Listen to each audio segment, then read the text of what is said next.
From the Mutual Studios in Washington, I'm Fulton Lewis, and that's the top of the news as it looks from here.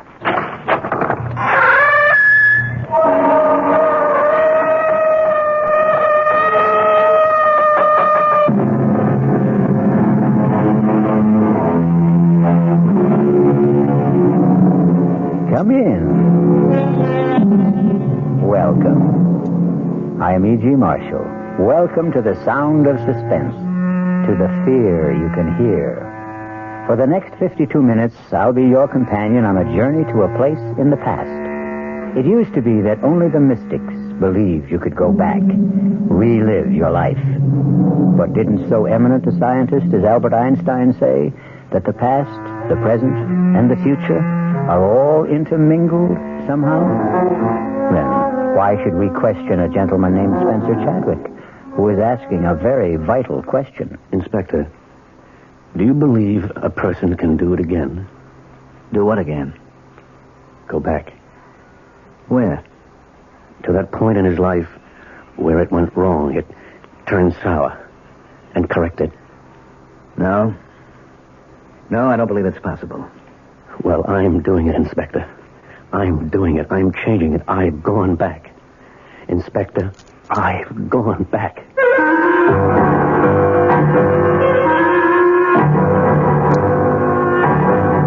Our mystery drama, You Can Die Again, was especially written by Sam Dan and stars Richard Mulligan. It is sponsored in part by Anheuser-Busch Incorporated, brewers of Budweiser. I'll be back shortly with Act One.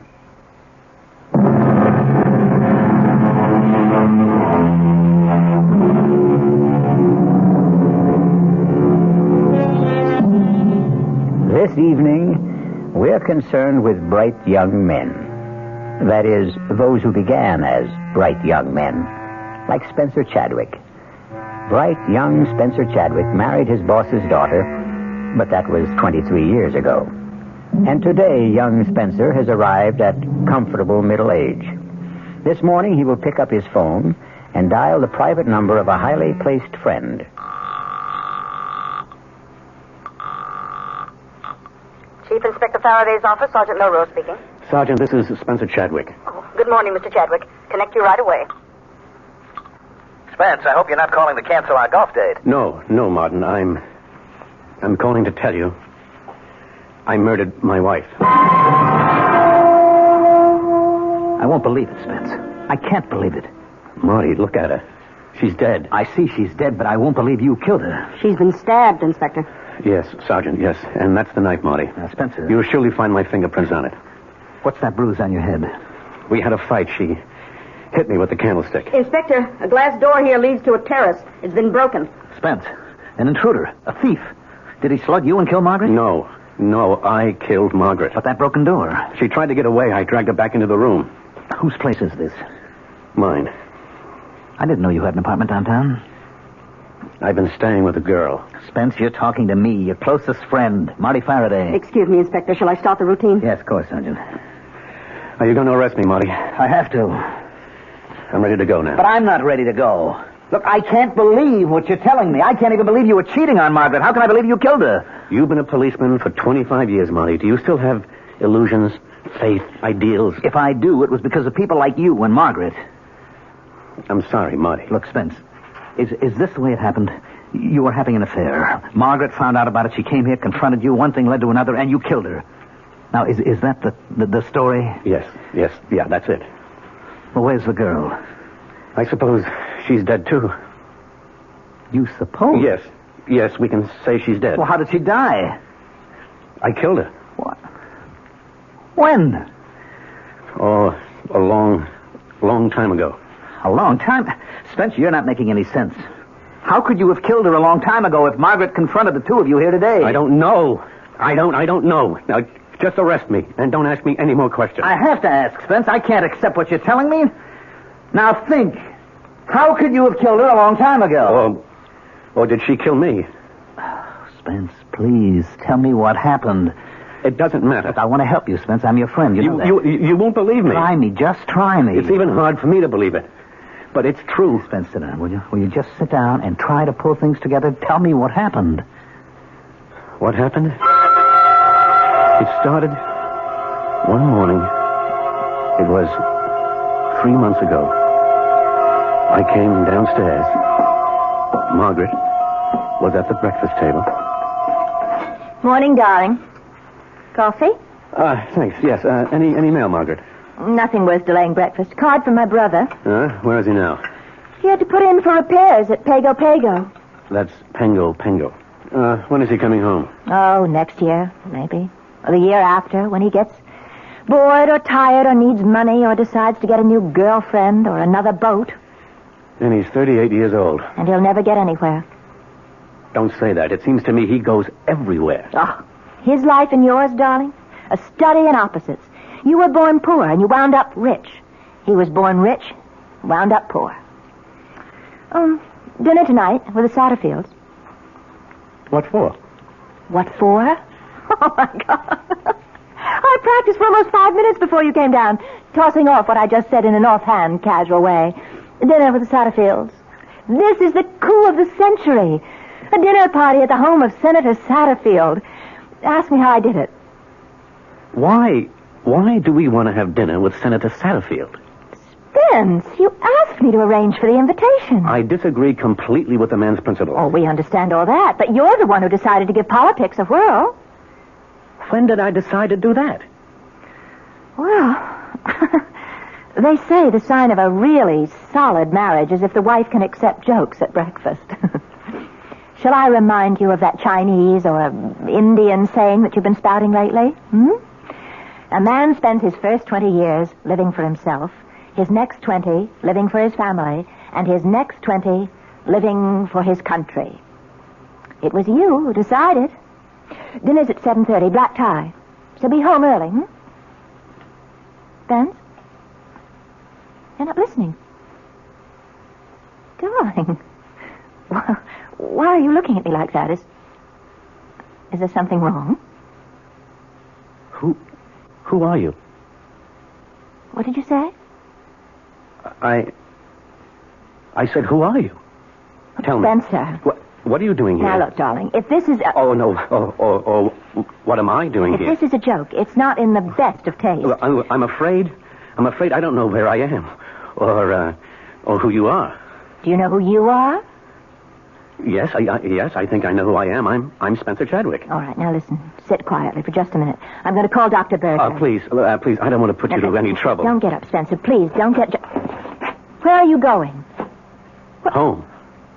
This is your home, Spencer. Please, don't be alarmed, please. I hope I haven't frightened you. I'll leave this minute.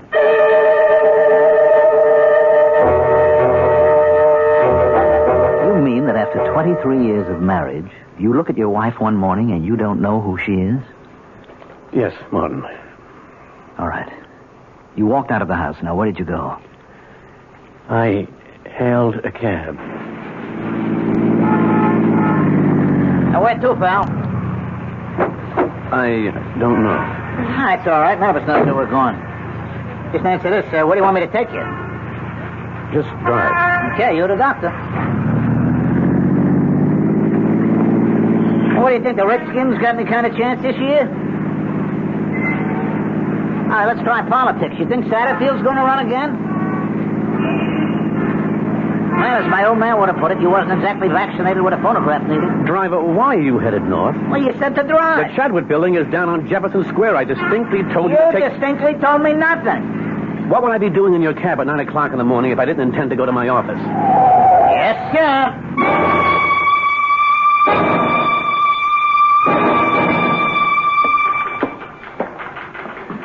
Good morning, Ruth. Oh, good morning, Mr. Chadwick.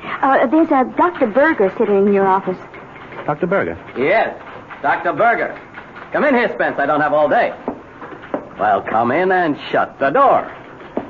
May I remind you that this is my office? 15 minutes ago, I received a call from Margaret. Margaret? Is she all right? About you. Me? I thought it important enough for me to stop off here on my way downtown. Hold out your wrist.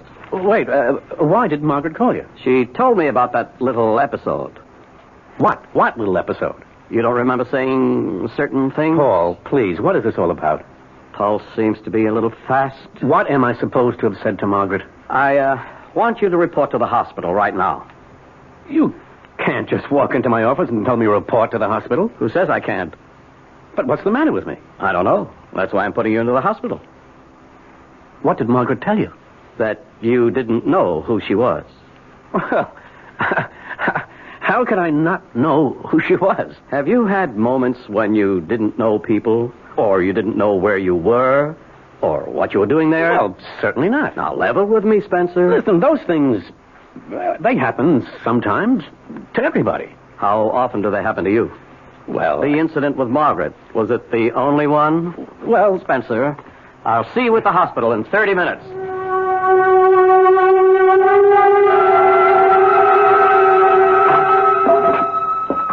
Well, you did it. You're here, Spence. of course I'm here. I won't keep you an hour longer than necessary. Probably get you out by the end of the day. Paul, you do what's necessary. That's a good attitude. Most of you high-powered business types are so self-important. you Don't start to lecture me. I'm here. I agree I need some help. Now what's holding us up? I am. I'm talking to you when I should be arranging for tests. Now, you just relax. Listen to some music, read, take a nap. I'll see you.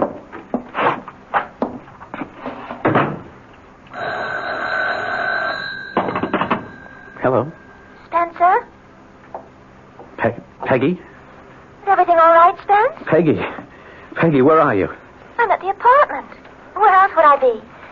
Tell me, are you all right? Oh, yes. Oh, yes. I'm certainly all right now. Oh, Peggy, I almost lost you. How could you lose me? It could happen. How? Dr. Berger, he could make it happen. But not now, not anymore. Do you know why? Why, Spence? You called me just in time. You warned me just in time. And I'm getting out of here this minute.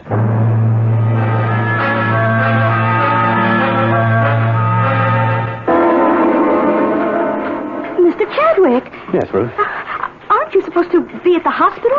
I'm not supposed to be anywhere except in my office during the business day. Oh, yes, sir. This Dr. Berger, he's been calling just about every 5 minutes. And your wife.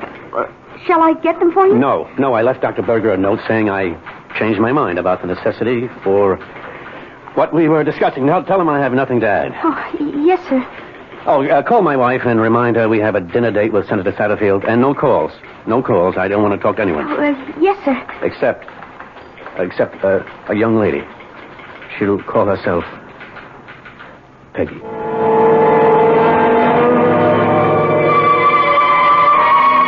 Well, for 23 years, you hum the same tune, and then, suddenly, one morning, you hear the music of a different drummer.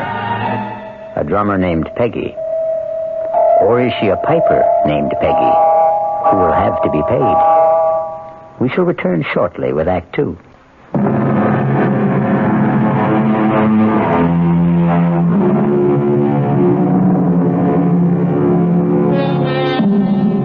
And so we have Spencer Chadwick in complete command, ready to take hold of his life and run it his own way, starting with his wife. Spencer? Is that you? There's no problem. It's not even 6:45. I can be dressed and ready to leave in 20 minutes. Spencer, there is a problem. You made Dr. Berger look like a fool today. You read my note. It explained You everything. made yourself look like a fool. You admitted to the hospital, and less than an hour later, you sneaked out. I did not sneak out. I got dressed, went to the desk, and said, I'm leaving. Send me the bill. But, Spence, you're not well. I've never felt better. You should be in the hospital. Margaret, please stop running my life. What did you say just now, Spence? I'm sure you heard me. I wasn't aware that I was running your life. Spencer, would you be good enough to explain? Can you show me how? You did say this thing was black tie? Spencer, I'm entitled to an explanation of that remark. Margaret, if you can't understand what I'm saying, how can I explain it?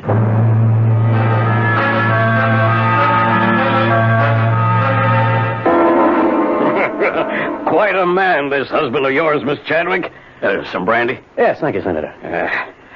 We need men like you in public life, Spence. Fellas with their heads screwed on straight. You know, I have an opportunity to recommend a man for a presidential advisory commission on... I don't think I'd be interested, Senator. I like your style, Chadwick. You play hard to get, but you do it convincingly. The public eats that up. No, Senator, it's not a pose. You see, sir, it seems to me that I've spent all my life working for other people. Serving others is the most richly rewarding profession a man can follow. That's if he happens to be a selfless person. But I never saw myself as a manufacturer of farm equipment. I wanted to study languages, the basic structures of human communication. An admirable calling. Margaret and I were going to leave for Tibet on our honeymoon, but my father-in-law became seriously ill. Somebody had to look after his affairs till he could get on his feet again. That was 23 years ago. He never did get back on his feet, and I never did get out of his office. But you transformed that little factory into the third largest enterprise. I know, Senator, I know. I did it for my wife, my in-laws, my employees, the stockholders. But now, finally, at length and at last, I'm going into business for myself. What sort of business? The Spencer Chadwick business. The let's please and amuse and excite and develop enhance Spencer Chadwick. Thank you for your offer, Senator, but there are many others who are more worthy, not to mention more willing.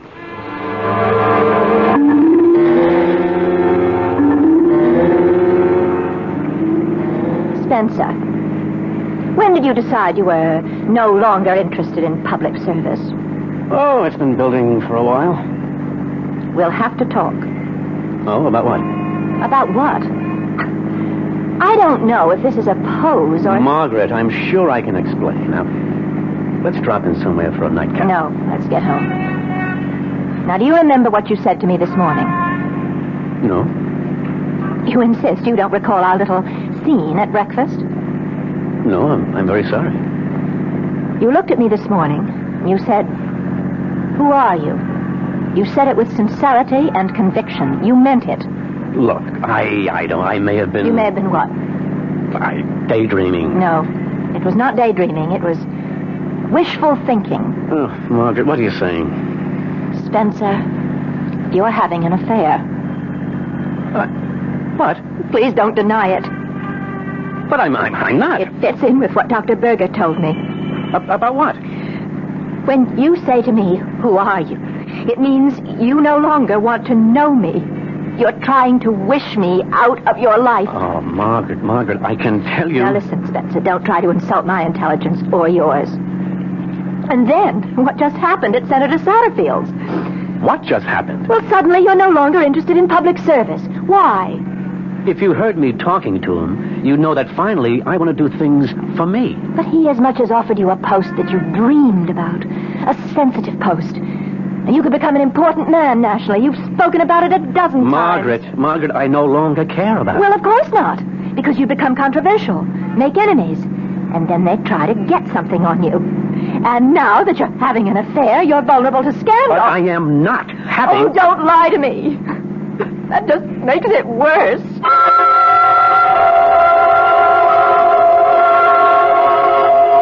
But you were lying to us, Spence. We know you were lying.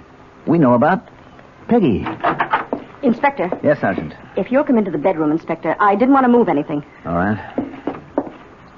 Now, sir, here are these pictures. Are these Peggy? Are they, Spence? Yes. Well, sir, if you look at the hairstyle, that went out 25 years ago. I'm no expert, but these don't look like pictures that were taken recently. Now, the clothes in the closet, skirts, blouses, dresses, are these Peggy's? Are they, Spence? Yes. The styles are about 25 years old. Now, here's a label in a skirt. It's a Lydia Carter. She was a designer who was fashionable 30 years ago. Well, Spence, tell us. I can't. Why can't you? I don't think I know how. Never mind how it sounds. Just tell it. Martin, did you ever think you could somehow get a second chance? To do what? To live your life over. To answer your question, no. Did you ever think you could go back to a point in time when you made a decision which changed everything for you? Where you crossed your own particular Rubicon and if you could go back, start again, and do the thing you really wanted to do? To answer your question again, no. That's because you never regretted the course of your life. And you did? Are you trying to tell me that you did? Every day for 23 years. All right, Spence. I won't press you. No, Marty, don't put that sympathetic tone in your voice as if you think I'm some kind of nut. Look, you could plead insanity. Once again, Marty, I'm not crazy. Temporary insanity. Not for 1 minute. I asked you a question. Can you go back? Can you live your life over again? And I gave you my answer. No. But you can. You can do it. I did go back. Not for long. But I did go back. All right. All right, Spence, you did go back. And if I hadn't lost my head, if only I hadn't killed Margaret, I could have stayed. I could have started over.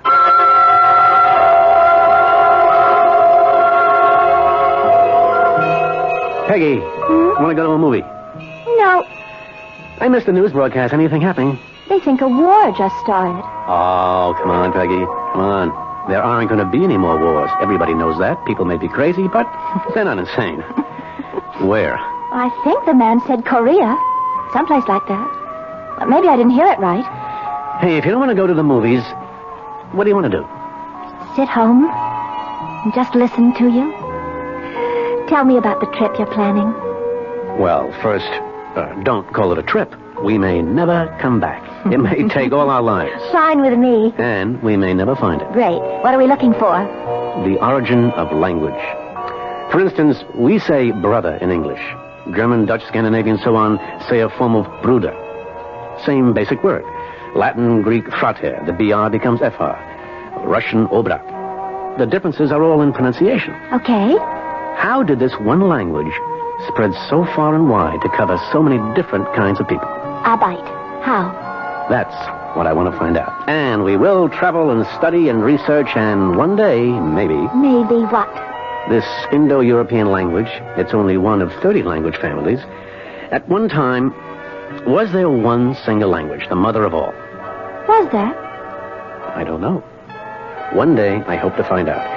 You sure you wouldn't mind scrounging around Europe and Asia? Oh, I've been to Europe and Asia. Ah, but not with a backpack. Not with a sleeping bag. I'm going to love it. Now, one thing must be clearly understood. At no time, regardless of the bind we may find ourselves in, shall we ever, under any circumstances, wire your father for money. Promise? I promise.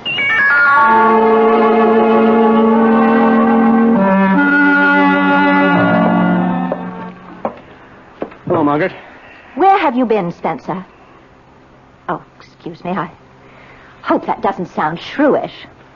Well, no, it doesn't. Or as if I'm trying to run your life. Please, Margaret, cut it out. The reason I ask is because I had prepared dinner. I know. Didn't you get my message? Yes, I did. I got it at 8.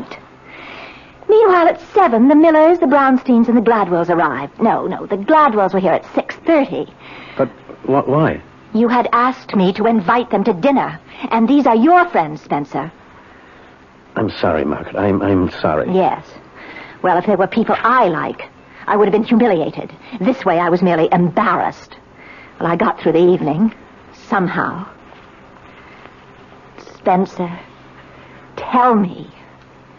Who is she? Margaret, believe me, there is no... I start with the premise that it's my fault. Somewhere I must have failed you. I've gone wrong. But I don't know where, and I don't know how. Tell me, Spence. Tell me. Margaret, please, Margaret. Please, Margaret, what? Oh, Spencer, I've been happy. You've been happy.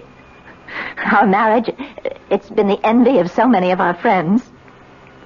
Oh, darling, has it been a lie? Have we been living a lie all these years? Do you want the answer? I demand an answer. The answer is yes, it's been a lie. Who is she, Spence? Who is she?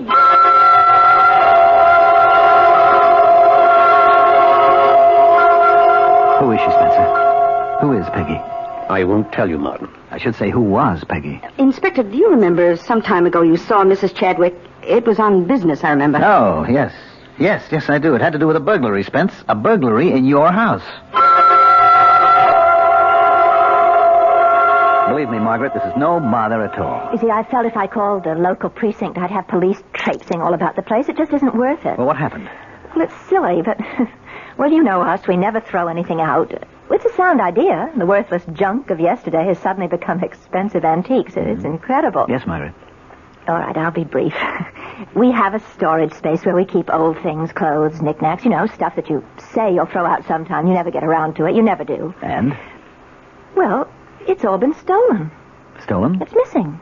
Well, it must have been stolen. I don't care about it, but it's just unnerving to consider that the house has been broken into. We'll send a list of the stuff to Sergeant Milrose. It's not important, but I feel that since a crime has been committed, it should be reported. Did I do the right thing? Of course you did, Margaret. That list. I gave you that list, Sergeant. It's on my desk, sir. I'm sure most of the items in this closet were on it. Spencer, you were the burglar. Technically, yes. She needed clothes, Marty. That girl, she's a fantasy. No, not Peggy. All right, look, for reasons that I may never understand, you feel you wasted your life. So you fantasized a way to go back, to start over. It was no fantasy. Sergeant Milrose. Hell, it wasn't. You were sorry you married Margaret, which all by itself proves that you're insane, Spence. You created this Peggy, and you had to dress her in the period of 25 years ago. There is no Peggy. This whole thing happened in your mind. Yes, thank you, Lieutenant. Yes, Sergeant? Sir, that was from the lab. They scraped some grass samples from a skirt in the closet, and it's been identified as Duke of Wentworth fescue. All right. It's a new kind of seed, just been planted for the first time. When? Well, about a month ago, which means somebody wearing this skirt was sitting in the grass in Benton Park very recently. You figure if a man's been married for 23 years, he may have a tendency to fantasize a bit. But Spencer Chadwick has created more than an illusion. He has brought forth flesh and blood, particularly blood. We'll be back shortly with Act 3.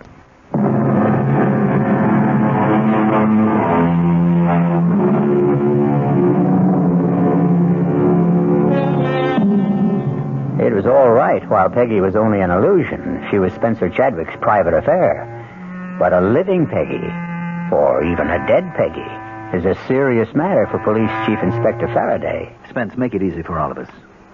Tell me, who is Peggy? Or who was Peggy? We can find out, Spence. We can check with the neighbors, the janitor, circulate your picture in the neighborhood, ask people if they've seen you around with a girl.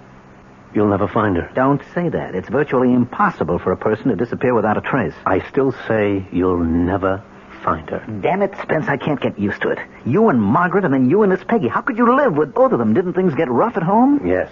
Well, what brought on the showdown? Well, after a while, we couldn't go anywhere without Margaret seeing her.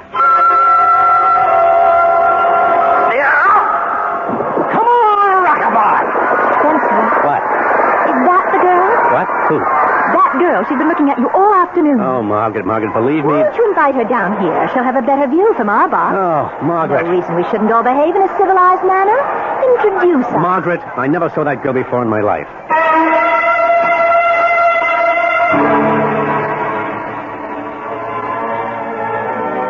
Margaret, you're staring. Not me. That girl's been staring at you all evening. Margaret, believe me. Wherever we'd go, there'd be no peace. She always suspected somebody. Last week, it even happened when we were playing golf with you and Henrietta. You're up, Margaret. I'd use a 3-wood on this hole, Margaret. All right. Oh, too bad. Well, you go up there and show me how, Marty. You rushed the shot. You lifted your head. I really don't care about golf. You made the date with Marty and Henrietta. We simply can't drop out of circulation. Spencer, that girl in the foursome behind us. Margaret, she's not the one. Spencer, where were you? I had a meeting. Oh, well, we progress. Used to be you didn't know, you couldn't remember. And now at least you're courteous enough to lie to me. You've been drinking, Margaret? Yes, that's true. I have been drinking. Margaret, it's not good for you. Oh, I don't know. Let's consider that. Drinking is not good for me. I won't fight that. However, what you are doing, that's good for me, Although I must say you're treating me nicer these days. You started off by asking, who are you? As if you didn't know me, and now at least you don't ask. The phone rang today, and I answered it, and the line was dead. What's going to happen, Spence? I intend to go away with her. Well, finally, you've admitted it. You are having an affair. Yes. Who's the woman? Who? Yes, who? I'm not sure you'd want to know. I have a right to know. Well, then, perhaps you do. Who is she, Spencer? She's you. Me? Yes, Margaret. The girl is you. What kind of No, nonsense? no, that's not quite right. She isn't you. Then what were you trying to say? She was you. She isn't Margaret Chadwick. She was Peggy Wainwright. Spencer, don't look at me like that. I'm scared. Do you want me to prove it to you? Come with me. Come with me right now. This is what Dr. Burbick was concerned about. Spence, it's no disgrace to have a breakdown. It's no shame to need psychiatric help. No. We're past all that, Margaret. Come with me. I want you to meet Peggy. Come with me. No, Spencer. You come with me. You come with me to Dr. Berger. You know, Margaret, people like you have one answer. Whenever you're up against something you don't understand, you have one answer. Whenever you're faced with something that's beyond your experience, you have one answer: see a doctor. That solves everything. That takes care of everybody. And it never occurs to you that yours might just possibly be the wrong answer. Now, why are you so sure of yourself, Margaret? Why are you so sure that I'm the one who's wrong? Come with me, Margaret. I want you to meet Peggy. Or are you afraid?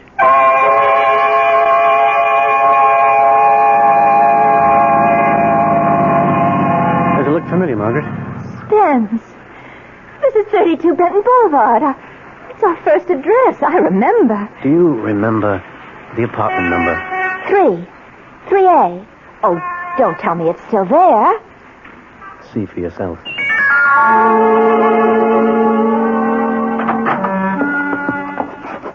Spence. How did you... Our first table. And this bronze candlestick, our very first wedding present from my brother. These clothes. My clothes. How did they get there? They're here because they're Peggy's clothes. Oh, look, Spence, the Lydia Carter skirt. Oh, you love me in that. Do you know that style's come back? I want to put it on. Do you remember what we used to do? We'd go for a walk. In the park. Dinner at Luigi's. We never had dinner at Luigi's. Oh, that's right. We couldn't afford it. And by the time we could, we weren't living here anymore. We stopped at the burger shop. What's tonight? Thursday. That means there's a free concert in the park. And then free dancing. Oh, let's go, Spence. Let's do it all again.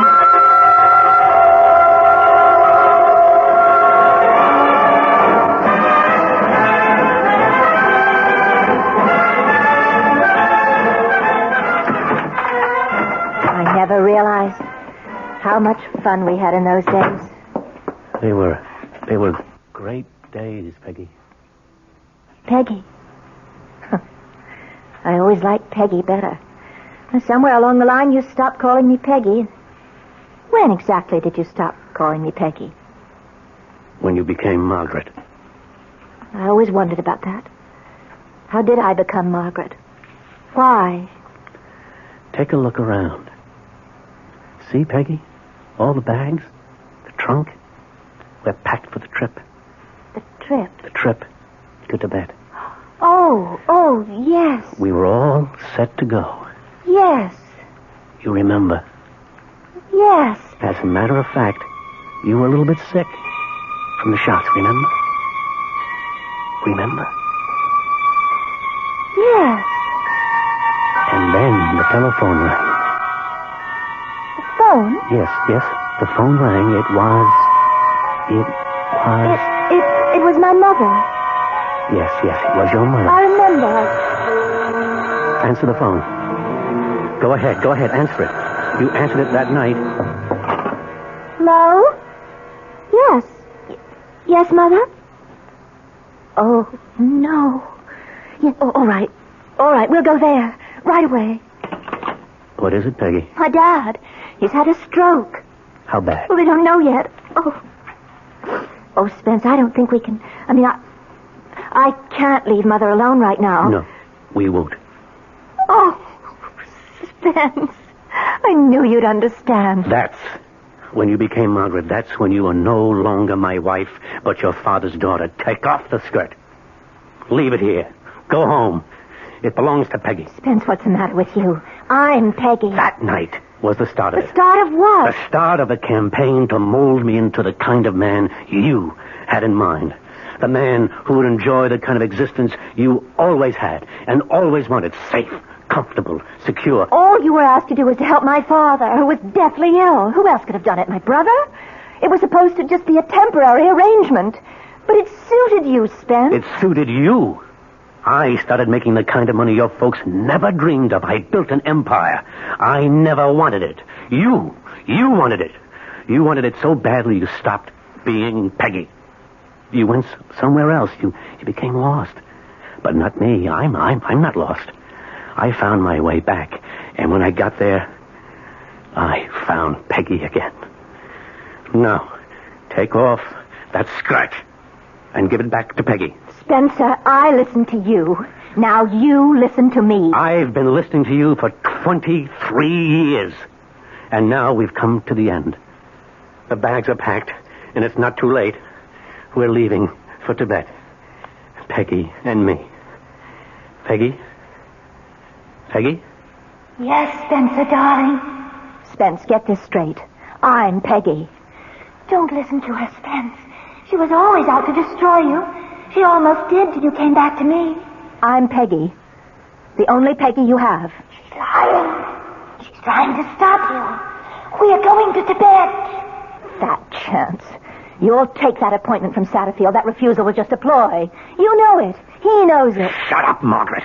Shut her up, Spencer. Shut her up. I didn't destroy you.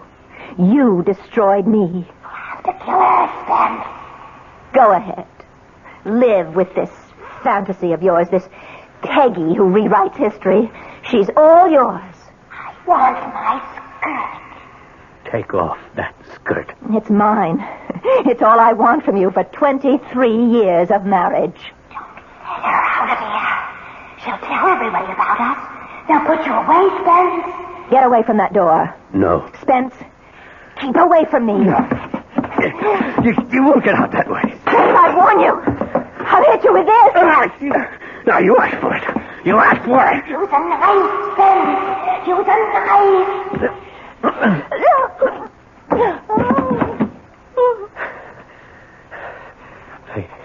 Peggy? Peggy? Where are you? Peggy? You killed us both, Spence. Oh. Margaret. Margaret.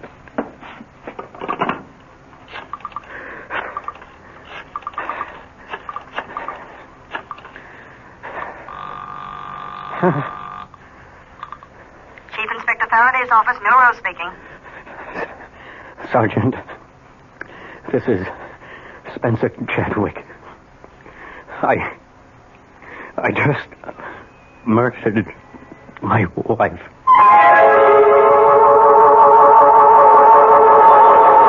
Well, as they say, all of us are two people. One is the person we think we are, and the other is the person we really are.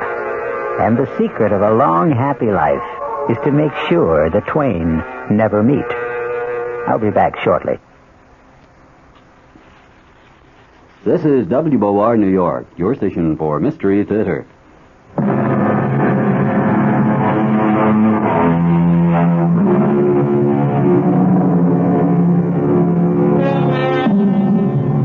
Well, the jury's still out. Oh, not on Spencer Chadwick. With him, it was open and shut. But on the basic idea, can you go back? Can you do it again? Well, to end on a non-controversial note, here is something everybody can do again. Tune in again for more suspense and excitement. Our cast included Richard Mulligan, Mandel Kramer, Marion Seldes, Bryna Rayburn, and Gil Mack. The entire production was under the direction of Hyman Brown. Now, a preview of our next tale. You know what I'm going to do, Laurie? I am going to turn this car right around and head back to the city. Oh, no, George. Please don't. What's that? We all fall You hear something like singing? Ring a ring of roses. Let me open the window. A pocket full. It's a woman singing that old nursery rhyme. Two. We all fall down. But what's that snapping sound? It sounds like a piece of leather. It sounds like a whip. George, what are you doing? I'm getting out. No, don't leave me, George.